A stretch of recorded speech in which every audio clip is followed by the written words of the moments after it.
The Galactic Council's emergency session had been called within nanoseconds of the detection. Representatives from 47 star systems materialized in their holographic forms around the crystalline amphitheater on Nexus Prime, their various appendages, tentacles, and energy fields trembling with unprecedented fear. Admiral Zexathara of the Hegemony spoke first, her 4 eyes dilating in terror. "The readings, they cannot be accurate. Tell me the sensors malfunctioned." "Negative," replied the synthetic voice of the collective's primary node. "All monitoring stations across 3 sectors detected the same energy signature. The humans have achieved the impossible." The word humans sent ripples of unease through the assembly. For 3 standard years, the galactic powers had watched with amusement as the primitive species from Sol 3 stumbled into space with their chemical rockets and crude fusion drives. They were barely capable of faster-than-light travel, using antiquated jump drives that took days to charge. The consensus had been clear. Humanity was centuries away from being a threat to anyone. That assessment had just been obliterated in a single moment.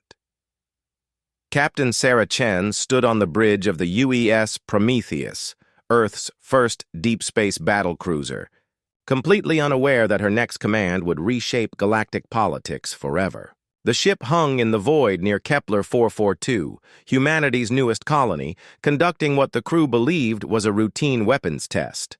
"Railgun array is charged and ready, Captain," reported Lieutenant Torres from the weapons station. "Target asteroid. Designated Alpha 7 is locked," Sarah nodded, her expression calm but focused. The magnetic acceleration cannon, humanity's latest breakthrough in kinetic weaponry, represented 3 decades of Earth's finest engineering. Unlike the energy weapons favored by alien civilizations, this was pure physics, a tungsten rod accelerated to 20% of light speed using electromagnetic fields. "All stations report ready," announced Commander Liu from his position. "No alien vessels detected within scanning range." "Fire!" Sarah commanded. The Prometheus shuddered slightly, as magnetic coils along its kilometer-long barrel energized in sequence. There was no visible beam, no spectacular light show, just a subtle distortion in space as the projectile achieved relativistic velocity in under 2 seconds. The tungsten rod struck the asteroid 7 minutes later. The impact released energy, equivalent to 50 hydrogen bombs, but that wasn't what terrified the watching alien sensors. It was the velocity. No known species in galactic history had ever accelerated physical matter to such speeds. Energy weapons.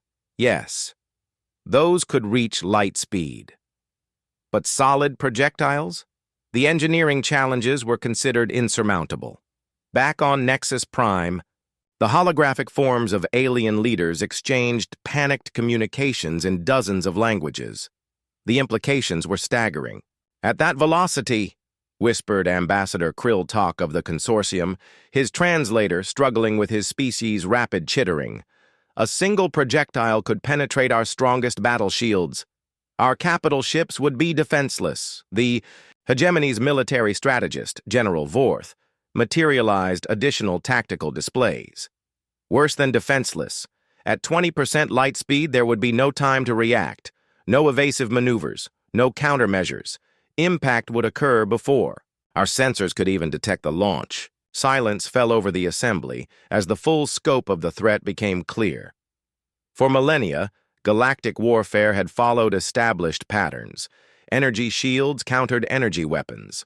Faster ships avoided slower ones. Electronic warfare disrupted guidance systems. But this was different. This was unstoppable kinetic force delivered at impossible speeds. "How?" demanded the collective's node. How did they achieve such acceleration without destroying the projectile? The answer came from Dr. Yilseth, the Council's chief xenotechnology analyst. "Our intelligence suggests they call it electromagnetic acceleration, using magnetic fields to propel ferromagnetic projectiles. But the power requirements alone should have made this impossible with their primitive reactors."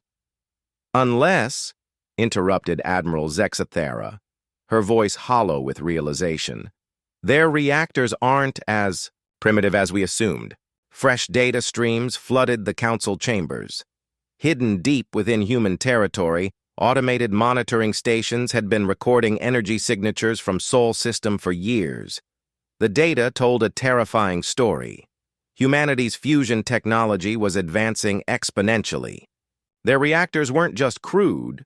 They were compact, efficient, and powerful, beyond anything the aliens had observed from a Type 0.7 civilization. Captain Chen, meanwhile, was reviewing the successful test results with satisfaction. Excellent. Accuracy, Lieutenant Torres.